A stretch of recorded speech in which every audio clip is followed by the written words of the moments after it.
So, like I said earlier, so both officers, again, they are domestic violence officers. They do follow-ups. As soon as a domestic violence case is open, they what they do is go to your home and they follow up on the situation to see if it's an ongoing thing. So when they got there, the suspect opened fire. Luckily, the cops, like I said, are in stable condition. Police Officer Wells, Christopher Wells, from the 105 precinct.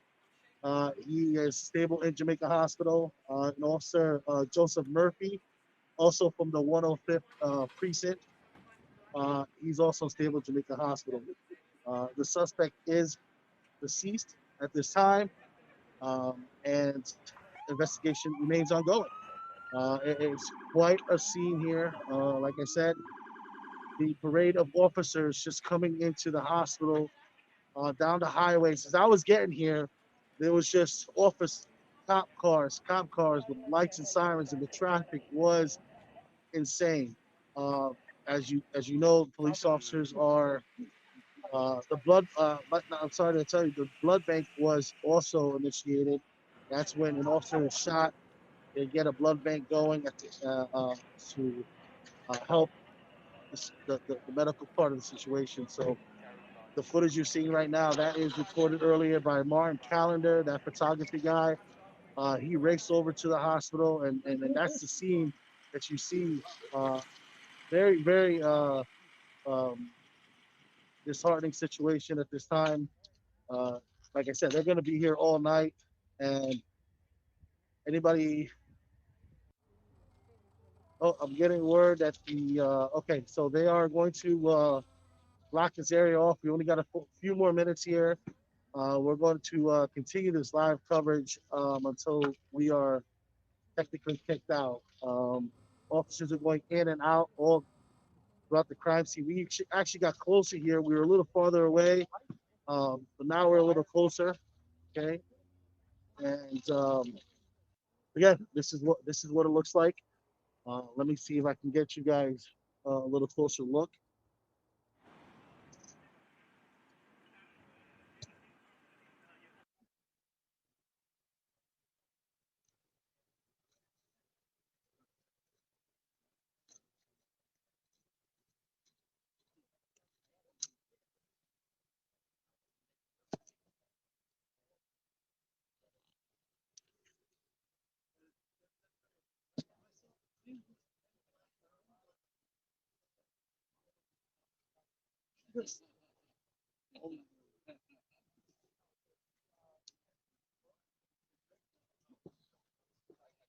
In just a moment, we're going to show you some exclusive footage that we had gotten earlier from an anonymous person. It's a cell phone footage.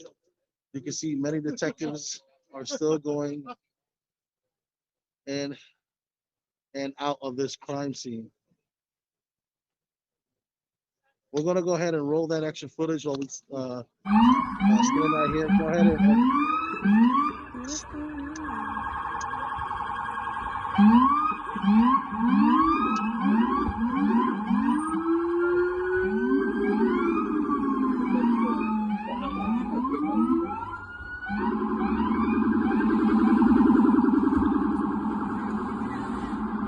as you can see there, dramatic footage that was exclusively given to us by a neighbor who wanted to remain anonymous. The cop obviously shot in the arm at that time.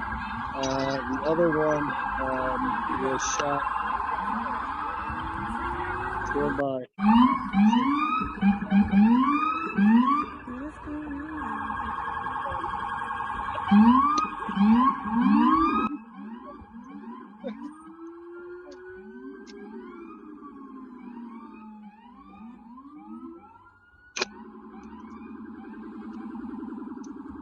That is a dramatic footage. Like I said, we have obtained from an anonymous person who wanted to remain anonymous. And like I said, this is the scene here. So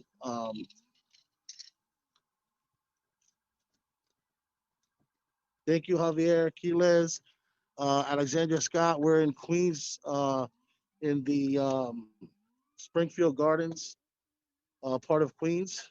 And as you can see by the title, two officers were shot They are in stable condition at this time at Jamaica Medical Center. Again,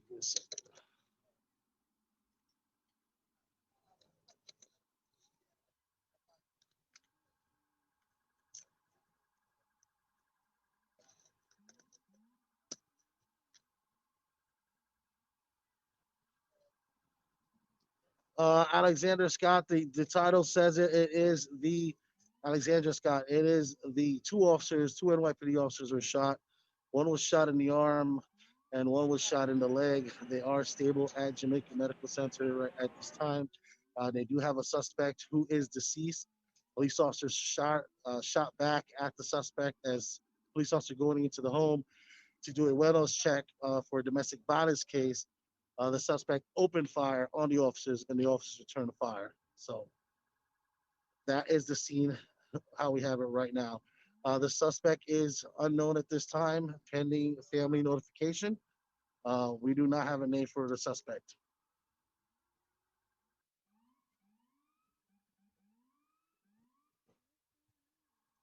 Yep, this is Queens, Springfield Gardens, Queens, the 105th precinct, and also the officers that were involved in the shooting. They're domestic violence officers doing a wellness check. It's been a crazy scene all day, as you can see.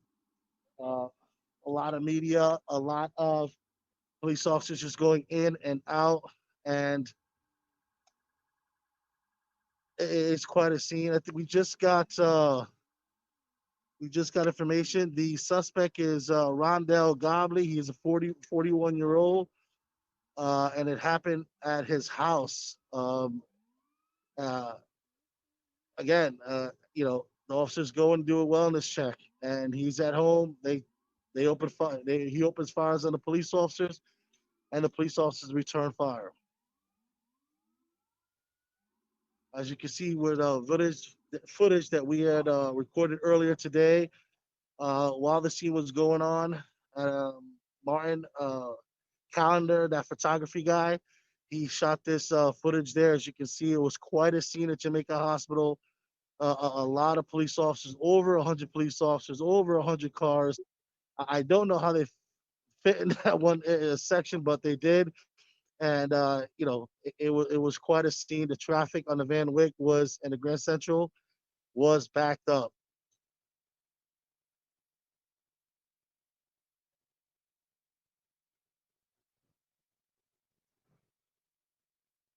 That's footage from earlier today. So basically, we're going to continue this coverage. You can log into our website at www.freedomnews.tv and get the latest update on this story and other stories from before.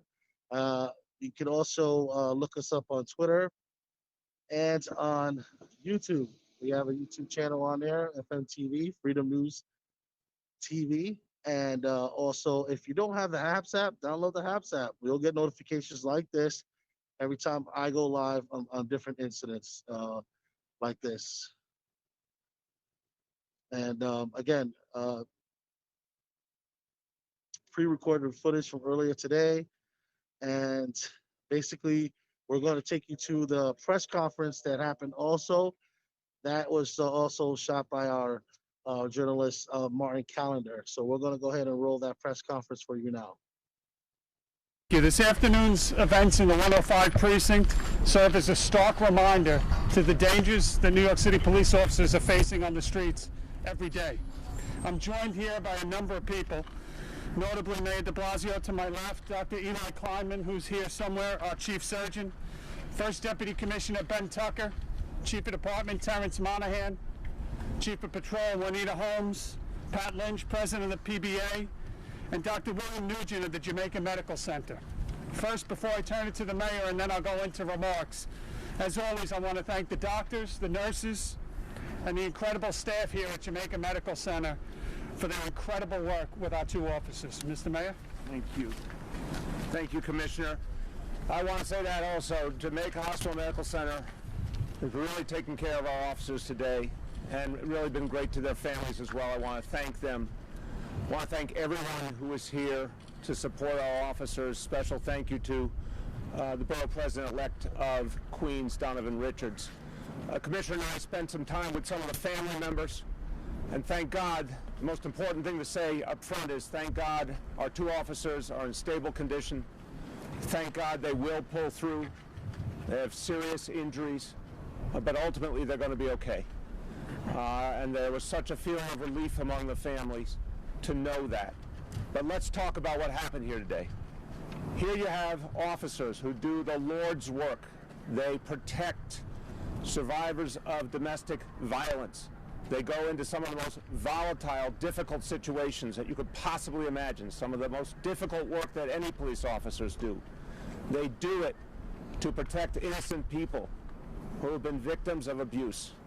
And here we have a situation where a woman is in danger and these officers went to protect her, only to find themselves in harm's way immediately. Thank God they're going to pull through. But I want to emphasize, when it comes to protecting these innocent people, we depend on our officers. We need to be thankful for the work they do. Domestic violence in particular is so difficult, so unpredictable. And yet we have officers who step forward and say, I'll take on that job because I want to save lives. And today they saved that woman's life. I want to be crystal clear. Because those officers were there, that woman is alive. And I say God bless them. Thank you, Commissioner. Thank you, Mr. Maurer. So what we have again is preliminary at this point in time. I want to mention to everyone that we have a 41-year-old woman who walks into the 105 Precinct Station House sometime this morning to report a domestic violence incident that took place last night. At approximately 12:40 p.m. this afternoon, she reports back to her residence with two domestic violence officers. The location is 145 86th 179th Street here in the 105 Precinct. At the time that they entered the house, the suspect was not at the residence. We believe that the officers and the victim in this case were there approximately 6 minutes. At that point in time, the subject returned to the residence, walks in the door of the residence, and begins shooting at the two officers. That occurred at 12:46 p.m. After immediately opening fire and shots exchanged, both officers are struck and injured. One in the right upper thigh. He has a fractured femur and is undergoing surgery. The other officer was shot at least one time, and we believe at this point in both hands. Both officers, who have nearly 14 years with the police department and nearly 6 years with the police department, respectively, are awake and in stable condition here at Jamaica Medical Center. Again, both require surgery for their very serious injuries, and we're hopeful for a full recovery. The suspect in this case, identified as 41-year-old Rondell Gopi, was also shot. It is undetermined how many times at this point in time, and was pronounced deceased at the scene. Multiple guns were recovered at the scene belonging to Mr. Gopi. The female victim in the case was not injured as a result of the incident. Before we open up for very brief questions, Pat, you have any words? You know, this is a perfect example of, once again, we're saying here we're fortunate, we're lucky, we're glad when we got here to the hospital, but let's not forget that we're here at this hospital. And those that disrespect police officers, those that want to say, well, let's defund them, let's take them out of every different type of job. Here's an example. It's an example of a domestic dispute. It's an example when the police officers walk in, they get shot at. What would happen if the police officers weren't there? What would happen if we didn't have enough of them to cover all the radio runs? What would happen if a social worker was there and the police officer wasn't? So sometimes in a college classroom, sometimes in a council room, sometimes on a Zoom conference talking about policing, it seems awful easy to say, here's the script and here's what we'll do. What we see here today and police officers that surround us see all the time, there is no script. We can't be removed. We need to be there. And remember, they called us to go there. And because these two police officers put themselves at risk, professionally went to that call, there's no one else dead. The complainant's not dead. The police officers are injured. And fortunately, the person that tried to take us, in a situation where you think it would be okay, shot at us. And unfortunately, we have to live with it, but fortunately, he'll hurt no more. So Terry, I think you have pictures of the 2 firearms that were recovered.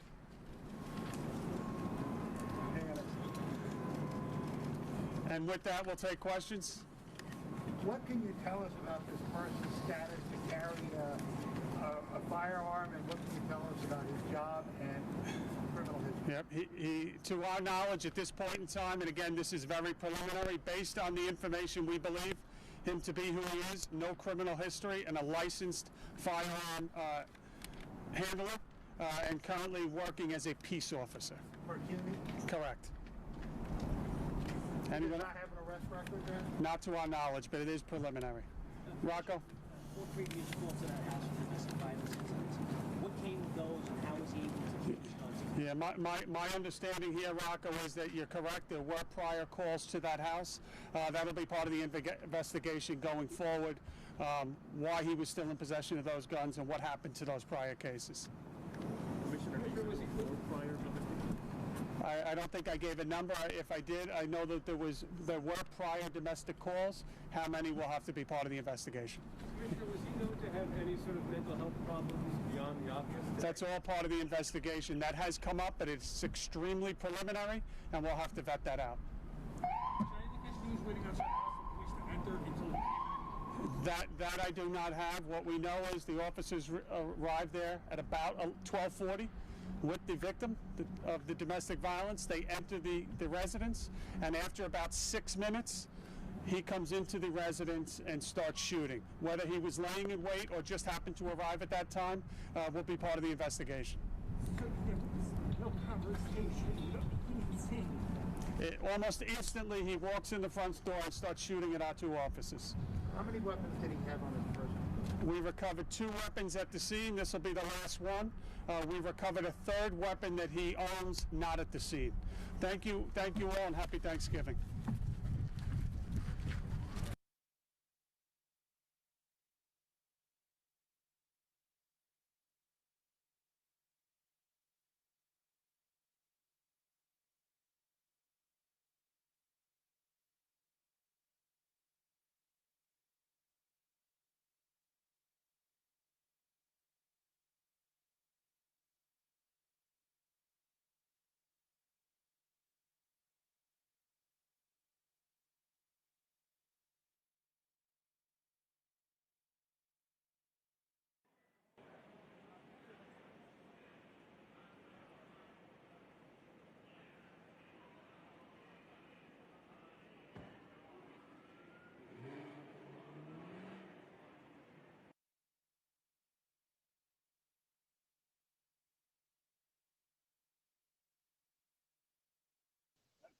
Wow. So sorry about that. I'm gonna have to repeat everything that I just said.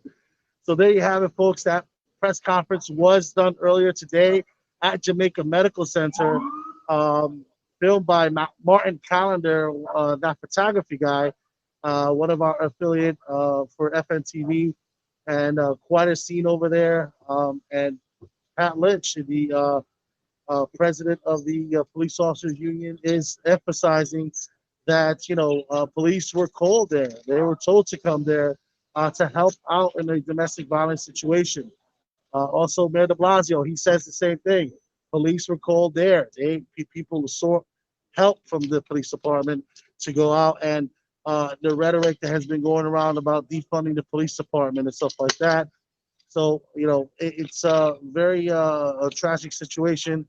Both officers, like I said, are in stable condition, and like the mayor said, no injuries were to the complaining victim for the domestic violence complaint. Basically, I'm Dan Rouse reporting from Springfield Gardens, Queens, FNTV.